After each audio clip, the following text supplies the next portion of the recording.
comigo, pessoal. Boa noite, tudo bem? Sejam bem-vindos ao mais um episódio do ToroCast, podcast da Toro. Hoje a gente vem com um assunto especial, por demanda que a gente vem colhendo exatamente de vocês. Hoje vamos falar um pouquinho de payroll, o que é payroll, né? Muitos investidores ainda em dúvida quanto à definição e como isso pode refletir, né, na nossa atividade de trade, no que a gente está mais envolvido ali nas operações do dia a dia. E eu trouxe o analista da casa e colega de trabalho, Daniel Herrera, para estar aqui comigo. Tudo bem, Daniel? Tudo bem, Vitão? Falar um pouco, acho que explicar para as pessoas o que é isso, como é que ele funciona, para o pessoal conseguir entender melhor. Quem está ali no dia a dia do trade sabe que é um momento de muita volatilidade, então é importante entender o que são esses dados, como eles funcionam, para conseguir ter um operacional cada vez melhor, né? Perfeito. Antes da gente começar, Daniel, só vou pedir para a galera que me acompanha e está acompanhando o nosso ToroCast. Para quem não se inscreveu no canal, meu time, se inscreve, né? Vocês vão ser notificados de quando o Vitão estiver ao vivo, de quando tiver novos episódios do ToroCast. Se inscreve no canal, curte a página, ajude a divulgar o nosso trabalho, que isso é muito importante para a gente. Tá? E vamos para o que interessa. O que é payroll? Daniel Herrera, fala comigo. O que é payroll? Então, o payroll, na verdade, ele não é um dado só, né? Ele é um relatório sobre o mercado de trabalho americano. Então, às vezes as pessoas, da forma como é falado, normalmente no dia a dia, parece que é um dado só, mas não é. Então, é um relatório todo que é divulgado ali na primeira sexta-feira do mês, mais ou menos. Ele traz o principal dado que todo mundo olha, que é a criação de empregos no último mês, quantos empregos foram criados. Mas ele traz também a taxa de desemprego oficial dos Estados Unidos, o salário médio por hora, ele traz alguns dados setorizados, então quanto que cada setor criou, quanto que é o salário médio de cada setor, revista dados anteriores, então isso também acaba tendo um impacto.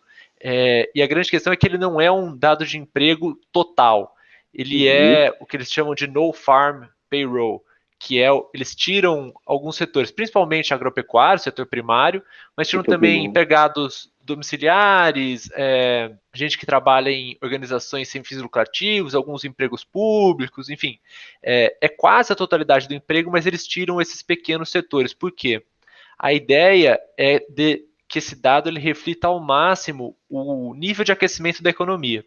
Então, se você pega o emprego o farm, né, o emprego de agropecuária, ele não é tão ligado ao aquecimento da economia. Se a economia está bombando, o consumo de comida vai ficar mais ou menos a mesma coisa, e vice-versa. Se a economia está numa recessão profunda, não vai responder tanto. Agora, uma indústria, por exemplo, um serviço, ele responde muito mais. Então, a grande sacada desse indicador é que ele é um termômetro muito forte de quão aquecido está a economia americana naquele mês. Certo, Daniel. Então, a gente está falando, né, de como anda a economia americana em relação à criação de empregos, o quanto de americanos estão ali com postos de trabalho efetivamente alocados e recebendo salário, mas a gente está no Brasil. O que isso reflete na economia brasileira? A gente fala de economia americana, pô, a gente é brasileiro, a gente está na Bolsa Brasileira. Como que isso aqui reflete aqui dentro? Quem está no dia a dia do mercado sabe que o que acontece lá acaba impactando aqui, não tem como.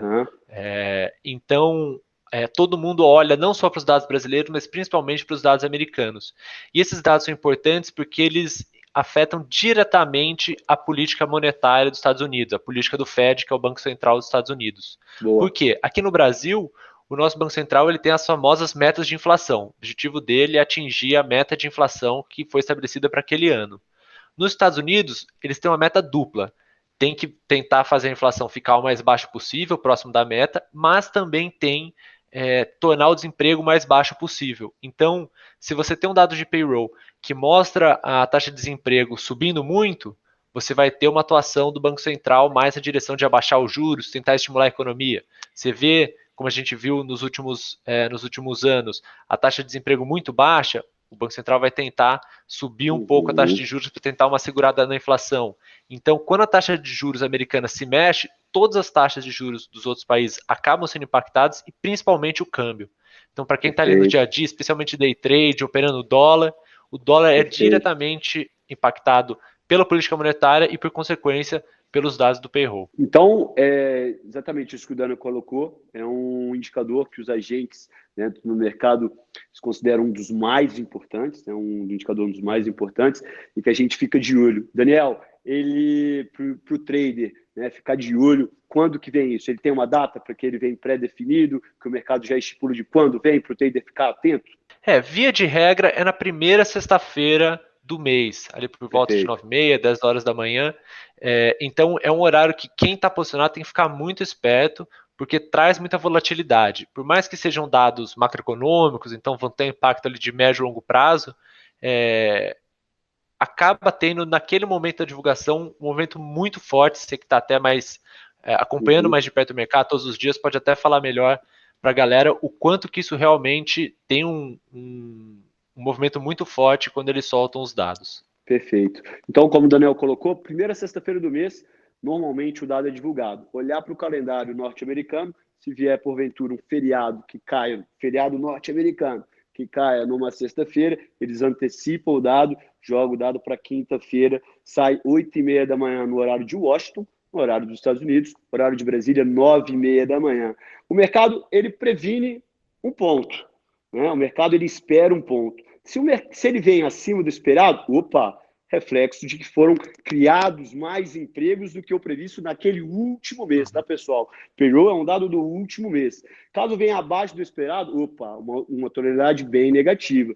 Reflete um desaquecimento da economia americana dentro desse último mês. Então, a gente fica de olho. Para o trader, ele é muito importante ficar ligado justamente nesse horário de 9h25 para 9h30. Vitor, eu gosto da vol, a vol, volatilidade do payroll. Vou para dentro, vamos para cima. Eu tenho uma técnica que eu vou ensinar para vocês, uma técnica que eu gosto de usar, né, e que eu ensino justamente na prática. Então fica de olho aí na primeira semana do mês de setembro, que nós vamos operar o payroll juntos. Então, eu não gosto da volatilidade. Estou posicionado em 9,25. Recomendação minha, pula fora, liquida a posição, espera a volatilidade passar para depois entrar na operação. Porque certamente não é uma volatilidade que vem para cima ou para baixo, vai no pé, volta no outro, assim como o Daniel colocou. A vantagem de ser um negócio que está certinho na agenda, né? Você sabe, você gosta, você sabe que horas vai acontecer, se posiciona. Não gosta, você sabe a hora que você tem que tirar o seu dinheiro da operação, esperar aquela onda passar para depois voltar.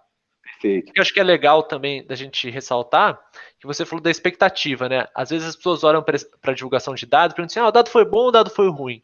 E quando a gente fala de mercado financeiro, é importante saber que não é a informação mais importante não é se foi bom ou se foi ruim exatamente.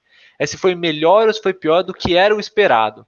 Porque o mercado financeiro ele precifica tudo antes. Então, quando chega no horário de divulgação do payroll, todos os agentes já têm mais ou menos o que eles acham que foi, com base em outros dados, com base em modelos estatísticos, o que eles acham que está sendo os dados, o que está sendo a economia, com isso eles se posicionam de acordo com isso.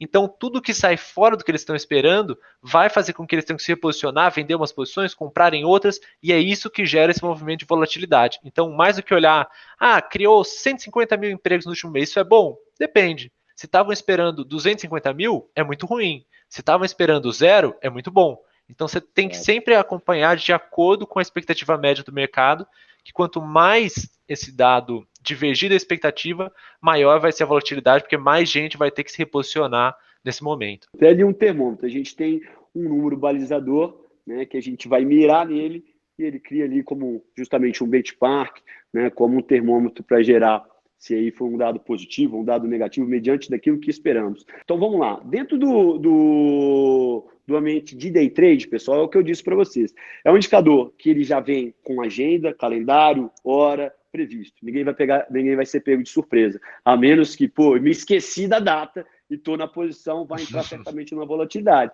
Né? Mas o trader... Isso é um perigo.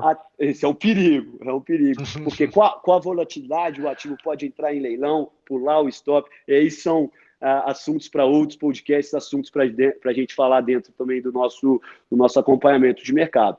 Mas falando ali da técnica do qual a gente utiliza, eu começo a observar o índice, o dólar, principalmente enviesado bem no dólar, que ele se movimenta bastante mediante ao dado norte-americano. Eu procuro um box de congestão. Um box onde eu vou ter um suporte, uma resistência. Justamente um box é uma caixinha onde eu vou procurar por um ponto de resistência e congestão. Não entro no rompimento, né, seja da resistência ou seja do suporte, antes das 9h30. Passo a entrar após as 9h30, seja mais uma vez no rompimento da resistência, caso venha um resultado acima do esperado quando a gente fala de índice, e abaixo do esperado quando a gente fala de dolinha, e aí vai puxar o nosso ativo.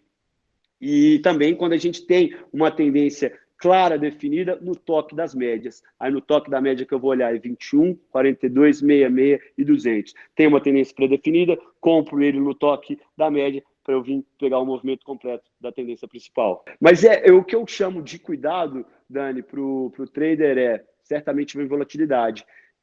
Já apanhou do payroll, né? Faça a opção, então eu não gosto, fica fora da posição, espera a volatilidade passar para entrar de novo. Quem gosta da volatilidade tem que ser dentro do gerenciamento de risco, aquele papo de controle de risco que a gente tem sempre no nosso dia a dia. Isso acho que é o mais importante da gente deixar também dessa conversa, porque é um momento realmente que é muito mais forte do que o resto do mercado. Então, às vezes também, quem não está muito acostumado a mexer, às vezes no home broker, não tem muita agilidade para operar, o negócio vai, a hora que você vai mandar a ordem já voltou, então também tem que ter um pouco mais de experiência, um pouco mais de velocidade na operação, então tudo isso é muito importante de ter em mente, porque se você está posicionado errado e a operação vem contra você, é um prejuízo que é pesado. Você tocou no ponto importante, que é a experiência e maturidade em cima da operação. Vitor, nunca operei o payroll. A Toro disponibiliza alguma ferramenta que eu possa fazer a operação? Sim, Toro Trader. Tá? Dentro do Toro Trader, pega o replay de mercado, vai toda a primeira sexta-feira do mês e opere. Opere no replay de mercado. Pega um sabadão, né? Faça o replay, veja a volatilidade que é criada e ganha a experiência antes da tua primeira operação efetivamente no payroll, faça ela no replay de mercado. E assim como o Daniel colocou, experiência de ter o estômago ali para volatilidade, ela é muito importante. Bom, acho que é isso. A gente passou pelos principais pontos. Tem alguma consideração final, Vitão? Dani, acho que a gente também conseguiu pontuar tudo que a gente tinha separado para colocar. Eu só vou reforçar a atenção a esse dia, que gera, mais uma vez, bastante volatilidade.